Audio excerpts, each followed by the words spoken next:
திமுகவுடைய பொதுக்குழுவை அழைக்கப்பட்டு அங்க பேசினவான் கட்சி. ஆமா, அன்னைக்கு நான் ஏடிஎம்கே கொடியோட தான் போனேன். அங்க அறிவாலயத்து வாசல் ஏடிஎம்கே கொடினா இருக்கட்டும் பாத்து என் கட்சி கொடிப்பா, அது எதுக்கு நான் சுருட்டி வைக்கணும்? மாற்றான் தோட்டத்து மல்லிகைக்கும் மனம் இருக்குன்னு சொல்லுவீங்க, ஆனா மாற்றான் தோட்டத்து மல்லிகைய வேரோடு குடிக்கணும் வந்து இங்க கொண்டு நிறுத்திடுறீங்க அப்படின்னு சொன்னேன்.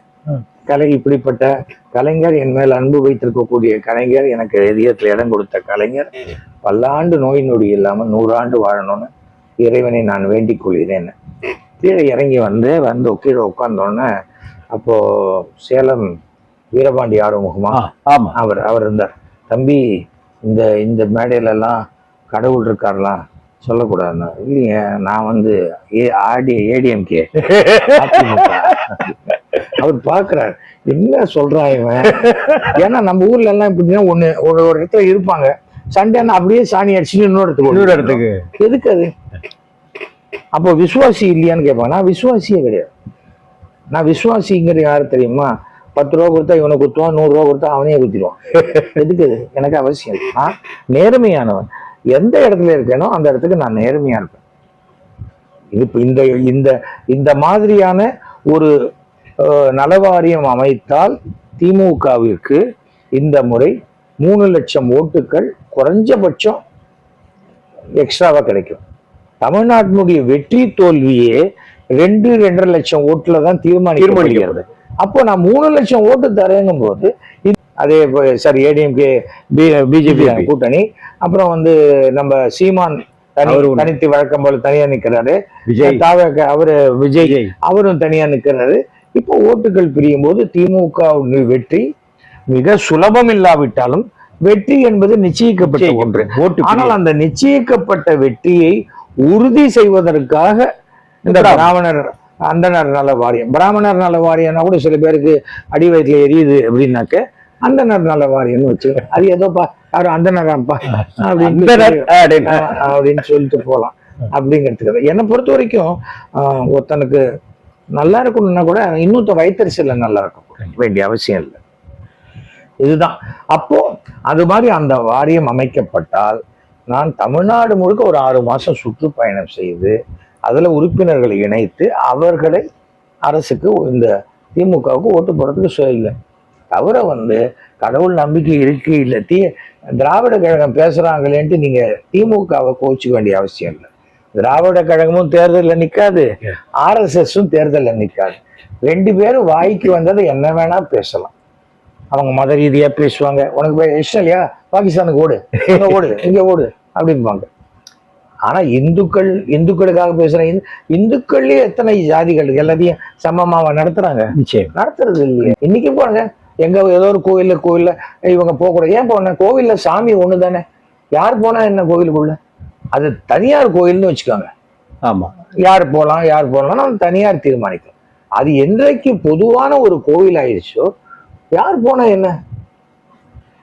எனக்கு ஒரு தடவை டாக்டர் கிருஷ்ணசாமி சொன்னார், இன்னும் சவுத்துல ரெட்டை டம்ளர் முறை இருக்குன்னு. இது சொல்லி ஒரு 15-20 நான் சொன்னேன், எங்க இருக்குன்னு சொல்லுங்க, நான் வந்து அங்க குடிக்கிறேன். அது சில கிராமத்துல இருக்கலாம், சில ஊர்ல இருக்கலாம். இன்னைக்கு இப்ப சமத்துவபுரம் கட்டுறேங்கிறாங்க. ஏன் ஒவ்வொரு ஹவுசிங் போர்டும் சமத்துவபுரம் தானே? நிச்சயமா எல்லாருக்கும் ஹவுசிங் போர்டு, இது செட்டியாருக்கு ஹவுசிங் போர்டு, இது முதலியாருக்கு ஹவுசிங் போர்டு, இது ஐயருக்கு ஹவுசிங் போர்டுன்னு சொல்லிருக்காங்களா? கிடையாது. சில இடத்துல இப்ப பிரைவேட்ல கட்டுறாங்க, அவங்க கூட வெஜிடேரியன் பிளாக், நான் வெஜிடேரியன் பிளாக் எல்லாம் அவ்வளவு. அதுக்கு மேல செய்ய முடியாது. ஜாதிக்காக எல்லாம் கட்டவே முடியாது.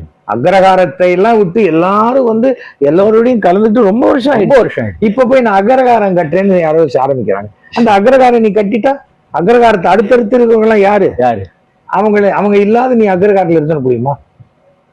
இதனை நேரம் 3ல போய் நாங்க ஒரு அக்ரகாரம் கட்டுறேன். நான் என்ன சொல்றேன், உன்னுடைய ஜாதி, உன்னுடைய விஷயங்கள், குடும்பம் எல்லாம் வீட்டுக்குள்ள வச்சுக்கோ.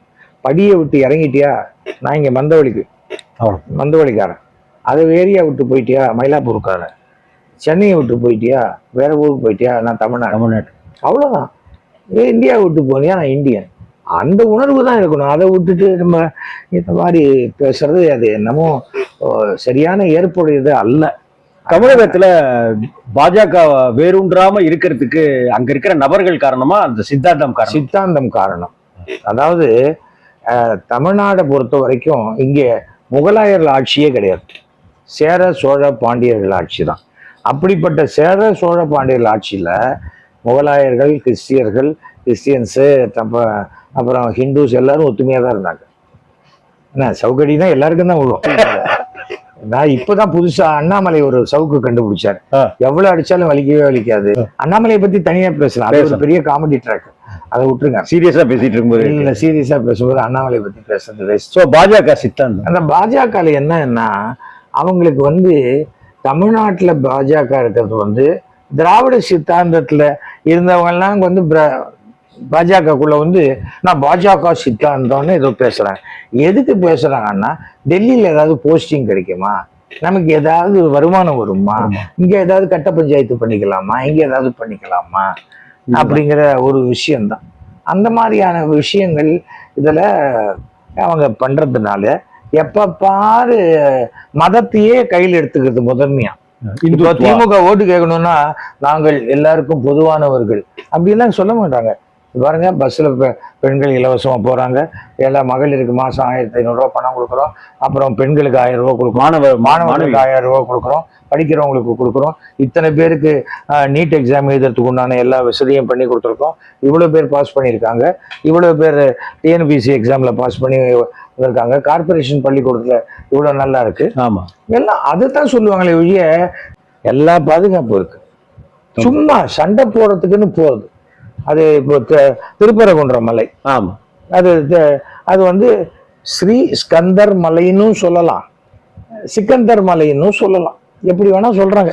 அவங்களுக்கு பிடிச்சது அவங்க சொல்றாங்க, இவங்களுக்கு பிடிச்சது இவங்க சொல்றாங்க. நீ எங்க போற? திருப்பரங்குன்றத்துல முருகனை பார்க்க போ. நேர போற, முருகனை பார்க்கற வரேன். இது வரைக்கும் யாரும் மேலே போனது இல்லை. நான் போனது இல்லை சார். அதே சமயத்துல சைட்ல போறவங்க அங்க மேல போய் தான் பார்க்கலாம். அங்க ஒருத்தர் யாரோ பிரியாணி சாப்பிட்றாரு. பிரியாணி சாப்பிட்டான்னு அவன் முருகன் சன்னதிக்குள்ள பிரியாணி சாப்பிடல, அந்த ரோட்ல தானே எங்கேயோ சாப்பிட்டு போறான், பாதையில சாப்பிட்டு போறான். சபரிமலைக்கு எத்தனை பேர் செருப்பு போட்டு ஏறுறாங்க தெரியுமா?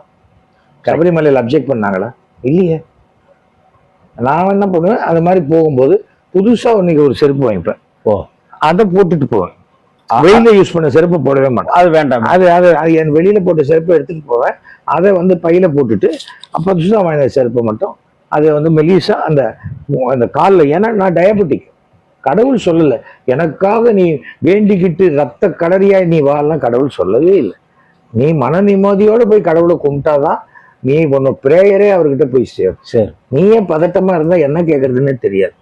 இதுதான் அடிப்படையான ஒரு விஷயம்.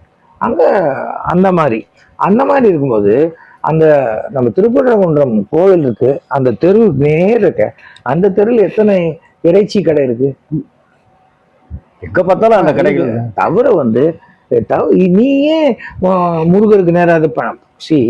கண்ணப்ப நாயனார் யாரு?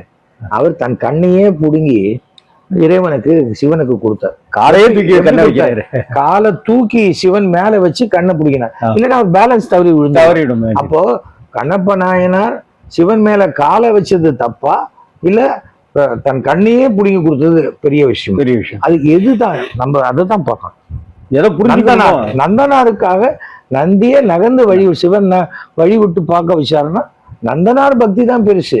அந்த ஊர்ல அந்த கோயில் கட்டினவனோ என்னுடைய சிவன் அப்படின்னு சொல்றவன் பக்தி பெருசு கிடையாது.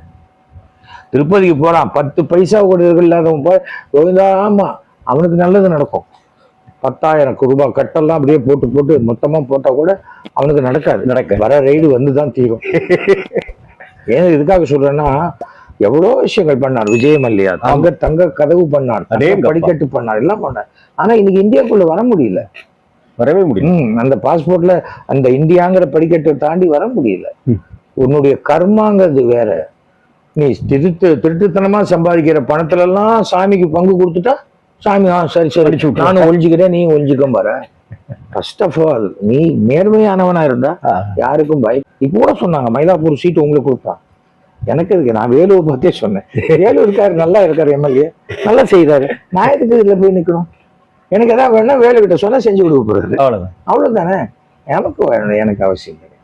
அப்போ நான் ஸ்டாலின் அவர்கிட்ட சொல்லியிருக்கேன், என் பையனை அவன் திமுக சேரணும்னு ஆசைப்படுறான், ஒரு நல்ல நாள் பார்த்து நான் ஆயுஷ் வந்து உங்ககிட்ட சேர்க்கிறேன், இல்லைன்னா இளையவர்கிட்ட கொண்டு சேர்க்கிறேன். ஏன்னா அவன் வயசு அவங்க, நான் உங்களுக்கு நண்பராக உங்களுக்கு துணையா நான் இருப்பேன், அவ்வளவுதான். ஸோ அந்த நாள் நல்ல நாள் நெருங்கிடுச்சா சார்? நெருங்கிடுச்சு. யூஎஸ் போயிருக்கான், அஸ்வின் வந்த உடனே அது நடக்கும், கண்டிப்பா நடக்கும். ஸோ அந்த வாழ்த்துக்களை தெரிவிச்சு கண்டிப்பா. நீங்க வந்து கொள்கைகளை பத்தி எல்லாம் நம்ம ஏன் இப்ப பேசுவோம்? 50 வருஷம் 70 வருஷம் முன்னாடி பேசுவோம்.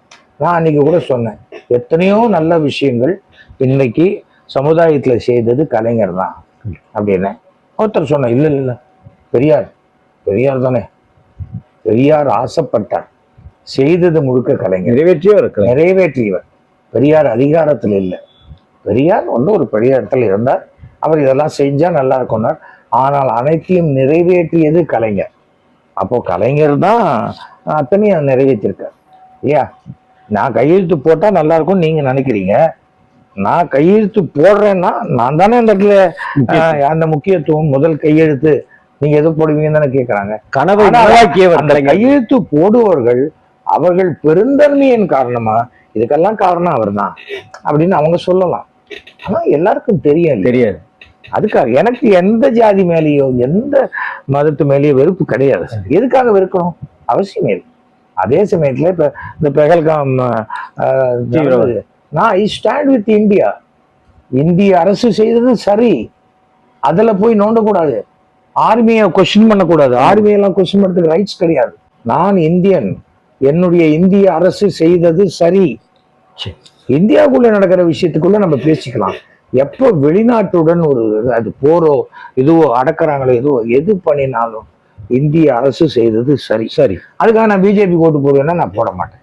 ஏன்னா தமிழ்நாட்டுல பிஜேபிங்கிறது வேஸ்ட் எந்த விஷயத்திலையும். இப்ப அதிமுகவும் பாஜகவும் சேர்ந்து இருக்கிறத எப்படி பாக்குறீங்க சார்? அது ஒண்ணுமே இல்லை சார். யார் கண்ணை குத்த போறாங்கன்னு அதுதான் இருக்கு, அவ்வளவுதான். ஏனென்றால் இன்னைக்கு ஏதோ ஒரு விஷயத்தை வச்சு மிரட்டி பணிய வச்சு இபிஎஸ் அப்படியே அடிமைப்படுத்திடலான்னு நினைக்கிறாங்க. அவங்களுக்கு இபிஎஸ் அவர்களை பற்றி தெரியாது. அவர் வந்து ஜெயலலிதா போன பிறகு, ஜெயலலிதா இருந்த வரைக்கும் போன பிறகு அந்த சீட்டு நுனியிலேயே உட்கார்ந்துட்டார் ஓபிஎஸ். அதனால அப்படி தப்புன்னு தள்ளி விட்டாங்க சீட்டை விட்டு. இவர் அப்படி கம்பீரமா ஒன்று சீட்ல உட்காந்துட்டார். அமைதிப்படை சத்யராஜ் அப்படியெல்லாம் சொல்ல நான் தயாராக. ஏன்னா அவருக்கு உண்டான ஒரு குவாலிஃபிகேஷன், ஒரு கட்சிக்கு உண்டான சூட்சமும் எல்லாம் தெரிஞ்சது. இன்னைக்கு ஒரு மாவட்ட செயலாளரை அப்படின்னு வாய தந்தா அப்படி க்ளோஸ் பண்றதுக்கு என்ன உண்டோ அதை தெரிஞ்சு வச்சிருக்காரு. அதே போல ஓபிஎஸ் இன்னைக்கு ஓபிஎஸ் எனக்கு நல்ல நண்பர் சார். இபிஎஸ் அவர்களோட ஓபிஎஸ் தான் நல்ல நண்பர், நல்லவர். எனக்கு தெரிஞ்ச வரைக்கும் ஓபிஎஸ் இபிஎஸோட நல்லவரா இல்லையான்னு கம்பேர் சார், பர்சனலா நல்லவர். ஆனா அவருடைய குறைங்கிறது என்னன்னா, அவரை நம்பி வந்தவங்க எல்லாரையும் நான் நிக்கிறேன் உனக்காக அப்படிங்கிறத அவர் சொல்லலைங்கிற ஒரு விஷயத்தை தவிர ஓபிஎஸ் கிட்ட எந்த குறையும் கிடையாது. Very honest person. அந்த கட்சியினுடைய நடவடிக்கைகளை பொறுத்த வரைக்கும். ஆனால் இபிஎஸ் அவர் வந்து மிக அழகான சூத்திரதாரி. கோட் ஆஃப் கான்டாக்ட் வந்த பிறகு இபிஎஸ் யார் என்று பாஜகவுக்கு தெரியும். சந்திரசேகரா ஈஷா சுந்தரேஸ்வரா